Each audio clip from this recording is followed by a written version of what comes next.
man. Oh, I might be in. I might be in. I'm seeing something in the bottom right. I'm seeing some fetching online profile. Yes, baby. Let's fucking go. Undead. Apparently, Let's fucking go. We'll do it live. Let's get it to 5-0. Okay, I'm okay with that. We'll just start trying when it's stunned. Yeah, here we go. Oh, well, it's been stunned. Let's snipe one off the rip. I'll do it since I can't rely on you to do it. I think they like disable wall bangs. Where is he? I don't know. Left side. Okay. He won't peek that again. He knows better. Yeah, he does, sadly.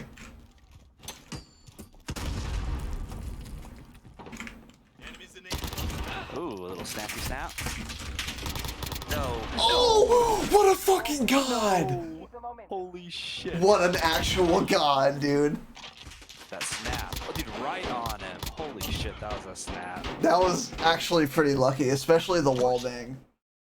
What's up, guys? Raznon here. I know it's been a while since my last video. I apologize for that, but as I'm sure you know, Modern Warfare released this weekend, so I didn't want to focus or spend any time on making any kind of YouTube content or really any content at all other than streaming. I was streaming a ton this weekend, and perhaps some of you were there for that. So this video is a little later than it normally is, but I wanted to play the game a bunch to get a sense for generally how I feel about it and how much I like the game, how much I dislike it. And I just really wanted to form as full of a picture as I can in one weekend as to what my first thoughts on Modern Warfare are. With that said, I played a ton this weekend, and I was able to get what I think is going to be a pretty good summation of how the game feels in general right now, and how it will feel going forward throughout the year, assuming that there are no changes. A quick caveat, I'm pretty sure there's going to be some pretty big changes. For example, I think the M4 is going to get nerfed because it is far and away the most dominant gun in multiplayer right now. I think some or all of the marksman rifles are going to get buffed because virtually no one uses them, because you can't compete with all of the other types of weapons that are in the game with those at this point. And I'm cautiously optimistic about the whole mini-map and compass and enemy gunfire not showing on the mini-map. So what I'm going to get into now, again, are my first impressions. It's certainly not an exhaustive list of all of my thoughts on the game, because that video would be far too long, and my first impressions don't matter that much, and they're certainly not all going to be correct as I learn more about the game. So I'm not going to spend a ton of time going super deep on everything, but this is just a general feeling about how I see the game right now, what I like and what I dislike about it. So the first thing I really enjoy, my very first thought in this game, and this is even from the beta, and surprisingly it held over in the actual release of the game, is the netcode / ping latency indicator. These things all feel consistent. I have generally low latency, and the latency that's being displayed to me, as far as I can tell, is almost always correct. I've never been in a situation where I thought, wow, there's no way I'm on the ping it's telling me. I'm actually on much higher ping. And that's something I'm super used to from Black Ops 4, which had the worst netcode and latency fake news of any game I've ever seen. This game has none of those issues, and the fact that it's just got released and the netcode is pretty much perfect for me, in my experience, is really great to see, especially in a game with this fast of a time to kill. Latency and netcode issues are a really big problem when the time to kill is so fast. So I'm glad that I'm not going to have to contend with that issue unless they break something. In addition, the graphics and the animation, just like in the beta, are excellent. Really cool. It looks really good. It looks really satisfying. I have no experience with a gun in real life, but it looks like it's realistic, and that's what other people are saying.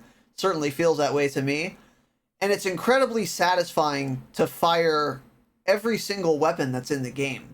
The sniper rifles feel really super powerful. They sound super powerful. They have a lot of kick. It feels like it's really true to what that experience would actually be like in real life. The same can be said with pistols. Pistols in particular are so fun for me to shoot in this game. They're so satisfying. I'm not exactly sure why, but whatever they did as far as the graphics and the animations and the sounds and all of that coalescing to form this kind of aesthetic, I think they hit the nail on the head. It feels and looks amazing. And I'm not a really big campaign guy, but I've been playing the campaign mostly to unlock the operators that are locked. I'm only going to use like one of each because I'm that type of person that just picks one I like and never changes it. But I still just would be annoyed by seeing that some operators are locked or whatever. So the main reason that I've been playing through the campaign is to unlock them all, just so I don't have to be pissed off that there's a little grayed out box every time I happen to go to that screen. But I've been pleasantly surprised by the campaign. The story is really cool.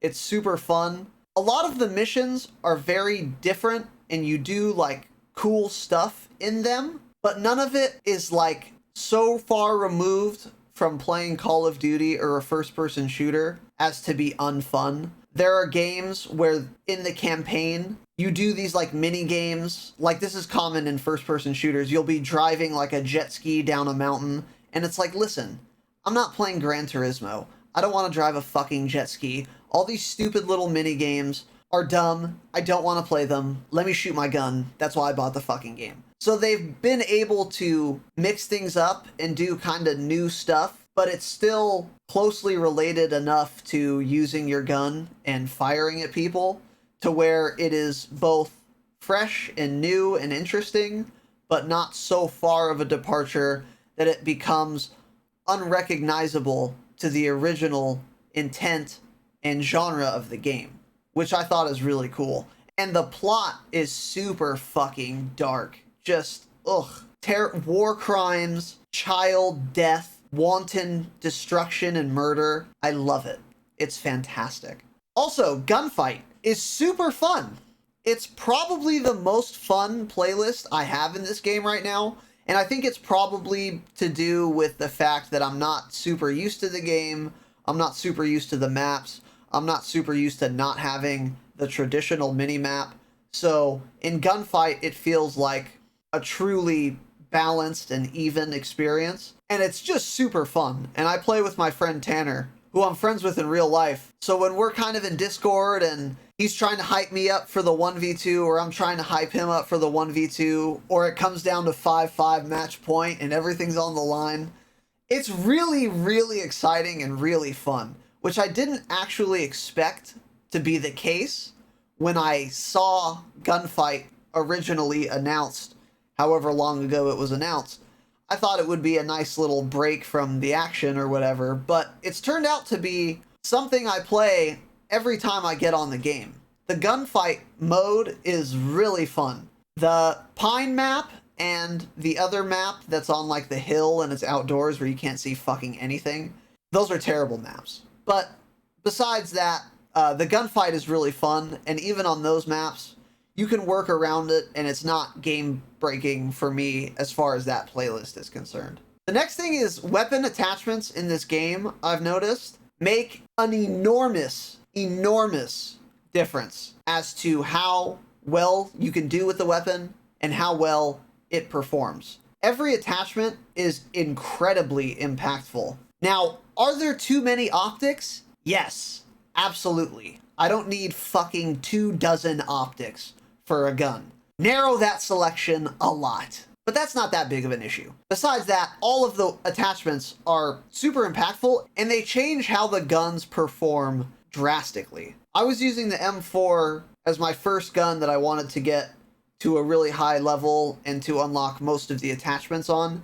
And the no stock attachment in particular for the M4, that attachment makes that gun feel so much better for me, and it dramatically improved my performance, my KD, my enjoyment of the game as a result of those things. So the attachments mattering a ton isn't super good or bad.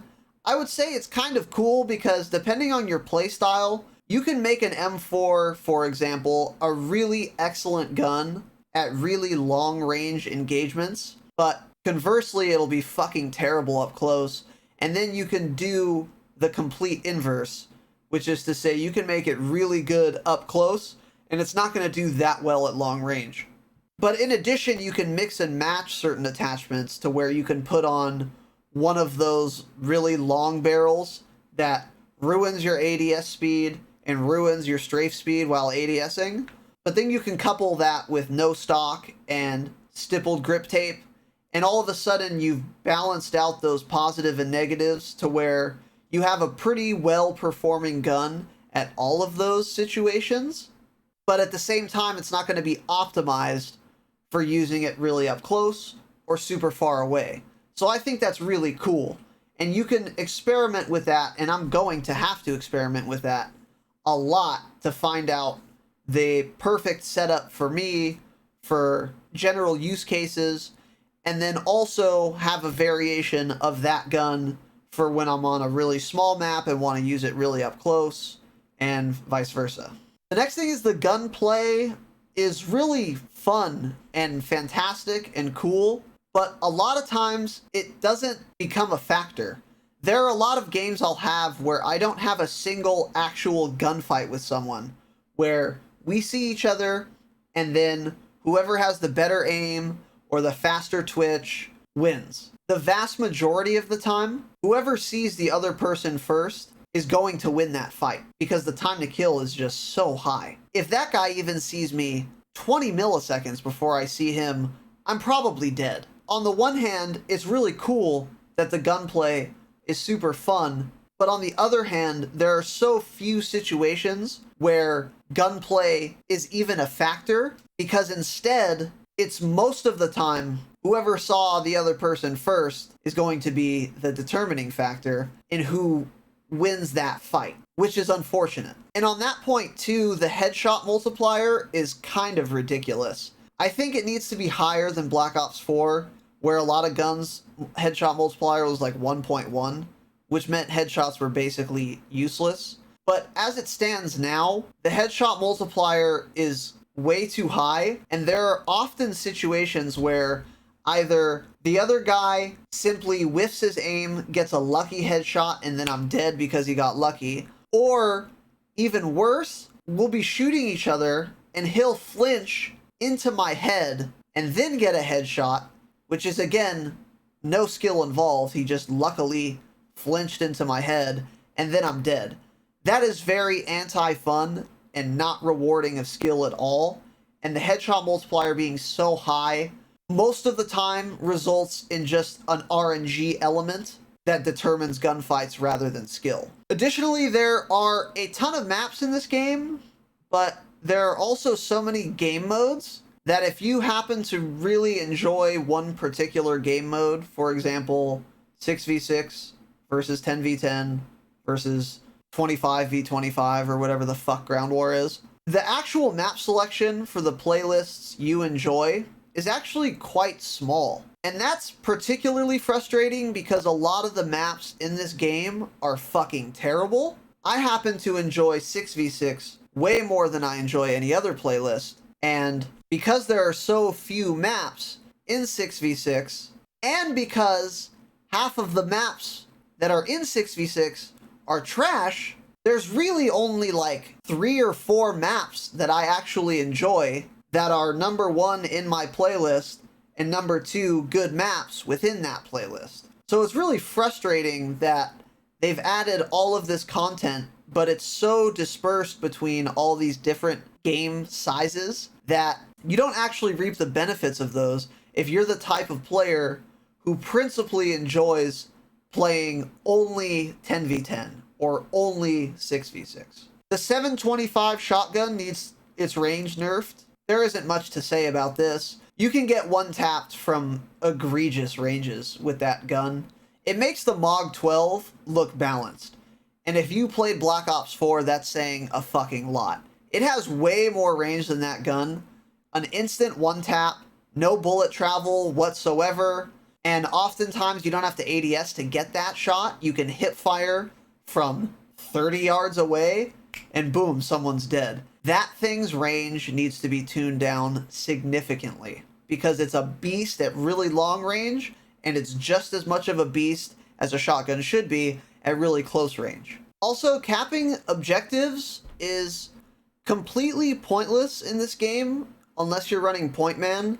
And honestly, Point Man is a shit perk anyway, because not only does it take away from using a different red perk, which happen to be the best perks in the game, by the way, but the amount of points you need to get any of the streaks is way too costly to be a viable option. So what that means is getting points for capping objectives doesn't actually matter as far as earning kill streaks is concerned.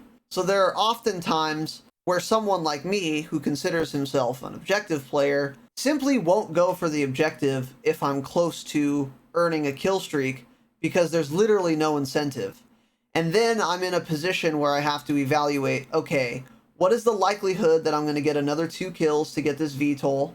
How much time is it going to take me? Is it worth the risk of camping here and falling further behind in the match? Or am I going to take the risk of trying to cap B and then getting killed and then not getting a streak?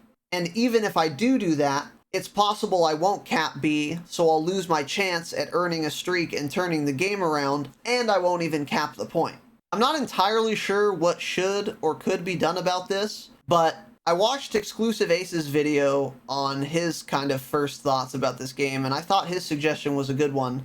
Remove Point Man as a perk and make it kind of like the specialist feature, where you can choose to have a specialist versus kill streaks, which is you earn perks as you get kills instead of earning UAVs and VTOLs and things like that. And then when you do that, you can still have the score required for any streak be higher than the number of kills that would have required. So for example, if a UAV is 4 kills, which is 400 points, when you turn on this feature, you need 500 points to get a UAV. Something like that. Maybe not those exact numbers. And then from there, you can have a class where it's still going to be a little harder to earn all your streaks, so it won't be overpowered compared to kill streaks, but it'll also be a good class setup for anything objective-based that you want to play. And you'll still be able to run one of those really strong red perks without having to sacrifice it to be able to earn score streaks rather than kill streaks. And now my 2 biggest gripes with the game. The first of these is that it is fucking impossible to see people in this game, and it's incredibly frustrating. There are many times, I mean many times, literally once or more every single match, where I see an enemy named plate, but I don't see the actual character, and I just start shooting around the nameplate, hoping I get a kill. And oftentimes, I'm wrong, and that person kills me, or someone else kills me because they hear me firing away with my weapon. And that is fucking annoying. This is something that Black Ops 4 really did correctly, which I talked about in my Black Ops 4 Year in Review series. Black Ops 4 had nameplates like they do in Modern Warfare. It also had health bars, which made seeing the character that much easier. And it also had big red lights all over the character models to make them unambiguously clear, not only the nameplate above the person you're shooting at, but actual lights on the character, so you can see the person that you're trying to shoot at. Especially in a game like Modern Warfare, where there's far more brush and foliage and things to kind of be inside of like that, to where it's really important to be able to see character models, and it's extra difficult in this game, not only because of the maps with all the foliage like I just said, but also because this health bar and these red lights don't exist on the character models. I don't think they should add health bars in this game, because that actually gives you a lot of information about how weak someone is, and you can really exploit that to taking a gunfight versus not taking a gunfight based on how much health that guy has. So I think that would be a little too game-breaking to add. And I also don't necessarily think they should be adding big red lights to all the character models, because that doesn't fit with the aesthetic of this game at all. But certainly there's something they could do to make these character models far more visible than they currently are. They could maybe outline them better. I'm not really sure what they could do, honestly, but that's not my fucking job as a consumer. I'm just here to tell you, hey, fix it, because I can't see anyone. And then my last issue, of course, my biggest first impression, which is unfortunately negative about this game, is that running and gunning is completely impossible, and camping is completely rampant. There are a number of reasons for this. Number one, claymores exist, and they are still far too powerful. I'm glad that EOD doesn't make a claymore a instant kill when you're running that perk if you have full health, but I don't think that's enough. I think that claymores should have a trigger delay of a couple hundred milliseconds so that you can trigger a claymore, back up, it explodes, and then you can continue into the room. As it stands, claymores trigger instantly, and you can't really play around them unless you're running EOD. And I'd rather not have to sacrifice one of my perks to always constantly be running one particular perk just so I can play the game. Also, the base sprint out time is just way too slow. I think the base sprint out time for SMGs is probably about where it should be for virtually every gun. Maybe not sniper rifles and maybe not marksman rifles, but certainly assault rifles need to be a lot closer to SMG sprint out time baseline than they are now. The only time you can really run and gun is if you're using an SMG with attachments. And even then, running and gunning isn't good because of the lack of minimap. Which brings me to the next thing. Minimap not showing enemy gunfire, as many people have said, as many people agree, is completely counter to the Call of Duty ethos. It's another thing that totally rewards campers. And enemy gunfire showing on the compass, which is in a separate location from the minimap, doesn't really help the issue, because in practice, and I've talked about this before, it is impossible for me to look at the actual field to see people in front of me or not, and look at the minimap to see where my teammates are, and constantly be monitoring the compass for red dots to be flying around everywhere to see where enemy gunfire is coming from. What that means is it's very simple to camp, because once you start firing away your weapon, you essentially haven't alerted yourself to anyone else on the enemy team where you are, and thus you can continue to camp there. You can kill one guy that turns a corner, and as soon as you kill him, everyone who's running behind him has no fucking idea you're there because you're not on the minimap, and then all of the other guys run and you just keep mowing them down. I had a game of Ramaza Domination. Ramaza is a great map, by the way, where I decided to camp the middle building that overlooks B for a while, because camping is far and away the most effective strategy to have a high KD and to get your big streaks. I was 12-0, but we only had 1 point, and we were starting to fall so far behind that I felt it was incumbent upon me to go try and cap a point. Once I started trying to cap a point from there, I ended the game at 16-12. Certainly part of that is because I was trying to cap B, and a bunch of people were defending and camping around B to stop that from happening. I'll grant you that that's kind of what you should expect, but I am skilled enough as a player to do far better than that in any other shooter where the minimap functions normally than to go from 12-0 to effectively 4-12 when I start trying to move around the map. That's just one anecdotal example, but if you've played this game at all, I'm sure you know what I'm talking about, and you probably agree with me that this minimap change that they've released is completely pro-camper and completely anti-run and gun. And it slows down the pace of the game. It's so unfun to die to campers, and it's just so burdensome to try and run around the map when you have to pre-check every single corner because you virtually never have information about where anyone is on the enemy team.